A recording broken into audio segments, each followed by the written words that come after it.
안녕하세요. 오늘은 아내와의 문제로 고민이 되어 이야기를 한번 해보려고 합니다. 그럼 시작하겠습니다. 저와 아내는 올해로 36살이 된 동갑내기 부부입니다. 29살에 결혼했고 지금은 결혼 8년 차에 접어들었습니다. 이야기의 시작은 제 어린 시절로 돌아가서 시작해보려고 합니다. 사실 저는 연애와는 거리가 먼 사람이었습니다. 중고등학교 시절 내내 늘 혼자 짝사랑만 했고 용기 내서 고백을 해봐도 번번이 거절당하곤 했습니다. 그때 들었던 말들은 지금 생각해도 꽤 또렷하게 기억납니다. 너는 좋은 친구야. 네가 남자로 느껴지지 않아. 친구일 때가 제일 좋아. 그리고 가장 솔직한 애는 키가 작아서 그냥 남자로 안 보여라고 말하더군요. 그런 이유들로 거절을 반복해서 당하다 보니 현실을 빨리 알게 됐습니다. 어린 마음에 생각보다 깊은 상처가 남았습니다. 저를 한마디로 설명하자면 이렇습니다. 172cm, 크지 않은 키에 어디 가도 눈에 띄지 않는 평범한 얼굴. 그땐 그 정도면 이미 남자로 안 보이는 이유로 충분했습니다. 제가 이렇게 계속 거절을 당하는 동안 제 친구들은 교복 입고 서로 데이트도 하고 놀이공원도 가고 쉬는 시간마다 알콩달콩 연락을 주고받았습니다.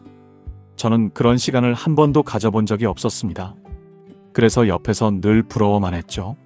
그게 제 청소년기의 전부였습니다.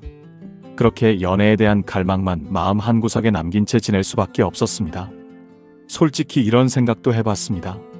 내가 이렇게 키가 작은 게 부모님 탓도 있는 거 아닌가? 괜한 원망도 해봤습니다. 하지만 그런다고 달라지는 건 아무것도 없었고 그런 생각을 할수록 더 괴로워지기만 해서 오래 붙잡고 있을 수는 없었습니다. 그래서 저는 생각했습니다. 외모로는 안 되니까 공부라도 열심히 해야겠구나. 그게 제가 선택할 수 있는 유일한 탈출구였습니다.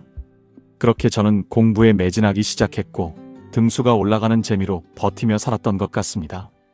성적은 항상 상위권이었고 친구들과 선생님들도 공부만큼은 저를 인정해 줬습니다. 하지만 이성에게만큼은 아무리 노력해도 인정받지 못했습니다. 그 사실이 제 마음속 깊은 곳 어딘가에 아주 오래 남아 있었습니다. 그래서 저는 늘 이성에 대한 갈망을 안고 고등학교를 졸업했습니다. 운 좋게도 스카이 대학 중 한 곳에 입학했고 거기서도 성적은 나름 괜찮은 편이었습니다. 대학교만 가면 좀 달라지지 않을까? 솔직히 그렇게 기대했습니다. 하지만 현실은 크게 다르지 않았습니다. 과제나 공부가 필요할 때만 이성 친구들이 저를 찾아왔고 그 이상으로 이어지는 경우는 한 번도 없었습니다. 결국 저는 또 공부를 선택할 수밖에 없었고 그 덕분에 학점은 좋았습니다. 졸업도 무난히 했고 그 결과 취업도 잘 됐습니다. 회사에 들어가서는 성실하고 일을 잘하는 후배라는 소리를 줄곧 들었습니다. 그러자 제 마음속에 이런 생각이 슬며시 올라오더군요. 이제는 이룰 만큼 이뤘으니 연애를 해보고 싶다. 나도 한 번쯤은 사랑받아보고 싶다. 그러던 28살의 어느 날 회사 선배가 소개팅을 주선해줬고 그 자리에서 지금의 아내를 만났습니다. 아내는 저와 달리 연애 경험이 있었고 긴장한 티를 숨기지 못하는 저를 보며 가볍게 웃어주던 사람이었습니다. 과하게 꾸미지 않아도 예쁜 사람이었고 말투도 부드럽고 표정도 참 따뜻한 사람이었습니다. 그 모습에 저는 당시의 아내에게 단번에 반해버렸습니다. 그렇게 서로 알아가던 한 달 동안 아내도 제 진심을 느꼈는지 자연스럽게 연인이 되었습니다. 그렇게 제 첫 연애가 시작되었습니다. 그제서야 저는 어릴 때 해보지 못했던 데이트들을 하나씩 해보기 시작했습니다. 나이는 먹었지만 마음만큼은 중고등학생 때로 돌아간 것 같았어요. 주말마다 같이 영화도 보고 카페도 가고 퇴근 후에 만나서 밥을 먹으면서 연애라는 게 이런 거구나. 뒤늦게야 그 맛을 알게 됐습니다. 솔직히 말하면 그때가 너무 행복했습니다. 왜 나는 이제서야 이런 시간을 갖게 된 걸까 싶을 만큼 뒤늦은 연애는 제 지나온 시간들을 조금은 보상해주는 것처럼 느껴졌습니다. 저는 그래서 조금 더 오래 연애다운 연애를 하고 싶었습니다.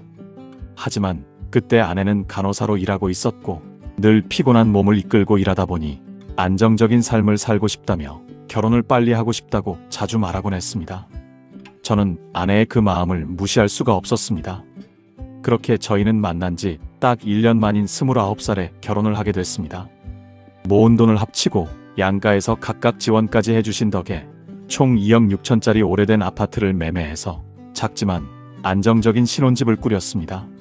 모든 게 순조롭게 흘러가는 것 같았습니다. 단 한 가지를 빼고요. 연애할 때부터 아내는 스킨십을 별로 좋아하지 않았습니다. 저는 성격이 강요하는 타입도 아니고 결혼하면 달라지겠지라며 대수롭지 않게 넘겼습니다. 하지만 결혼하고 보니 달라지지 않았습니다. 오히려 더 뚜렷해졌습니다. 아내는 3교대 근무로 늘 피곤해했고 밤에 함께 있는 날에도 오늘은 너무 피곤해라며 조용히 등을 돌리곤 했습니다. 저는 처음엔 이해하려 했습니다. 밤을 새서 피곤할 수도 있으니.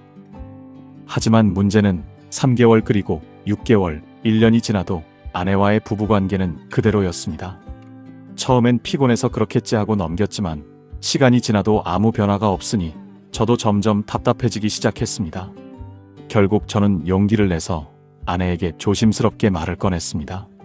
사실 이런 이야기를 먼저 꺼낸다는 건 자존심이 상하는 일이었습니다. 마음 한구석에서는 내가 이런 얘기를 해야 하나 하는 씁쓸함도 있었고요. 하지만 서로 아이를 갖고 싶다고 이야기해왔던 터라 언젠가는 반드시 꺼내야 할 대화라고 생각했습니다. 그래서 저는 최대한 진지하고 최대한 솔직하게 제 속마음을 아내에게 전해보았습니다. 그렇게 조심스럽게 제 고민을 털어놓자 아내는 마치 이미 어느 정도 예상하고 있었다는 듯 잠시 고개를 숙이더니 미안하다고 말했습니다. 일 때문에 너무 지치고 그래서 성욕이 많이 떨어졌다고. 그래도 본인도 이게 문제라는 걸 알고 있으니 노력해보겠다고 조금씩이라도 바꿔보겠다고 말했습니다. 그리고 실제로 2달 동안은 조금 달라진 모습을 보여줬습니다. 저는 정말 다 해결된 줄 알았죠. 하지만 2달이 지나자 아내는 다시 예전으로 돌아갔습니다. 저는 친구들에게도 조심스럽게 말해봤습니다. 그런데 돌아오는 말들은 더 아픈 이야기뿐이었습니다. 너를 덜 사랑하는 거 아니냐? 아니면 성욕 자체가 거의 없는 사람일 수도 있고, 아니면 밖에서 풀고 있는 걸 수도 있고. 아내가 그런 사람이 아니라는 걸 알기에 전 믿고 싶지 않았습니다. 그래서 직접 다시 물었습니다. 이번엔 정말 솔직하게 말해달라고. 아내는 한참을 망설이다가 천천히 입을 열었습니다. 상처받을까봐 말 못했는데. 당신이 아무리 노력해도 나는 당신과의 관계에서 성욕이 잘 안 생겨. 그 말을 듣는데 심장이 무너지는 기분이었습니다. 제 못난 외모 때문인지 마른 체형 때문인지 그 모든 열등감들이 한 번에 떠오르더군요. 하지만 아내는 덧붙였습니다. 나는 지금처럼 지내도 좋아. 생활도 잘 맞고 성격도 잘 맞고 부부관계만 없으면 되는 거잖아. 부부관계만 없으면 그 말이 참 길게도 마음에 남았습니다. 저도 인정합니다. 저희는 잘 맞습니다. 대화도 잘 되고 생활 패턴도 비슷하고 싸움도 거의 없는 부부입니다. 하지만 평생 이렇게 살아야 한다면 아이는 어떻게 할 건가? 앞으로 30년, 40년을 이 감정으로 버텨야 하는 걸까? 그런 복잡한 생각이 끝없이 밀려옵니다. 그래서 여러분께 여쭙고 싶습니다. 저는 어떻게 해야 할까요? 아내가 싫어서 이런 고민을 하는 게 아닙니다. 다른 건 모두 괜찮아서 오히려 더 고민입니다. 부부관계만 제외하면 부족함 없는 사람입니다. 여러분이라면 저처럼 이 상황에서 어떻게 하시겠습니까? 아무 의견이나 좋으니 댓글로 솔직하게 남겨주시면 정말 감사하겠습니다.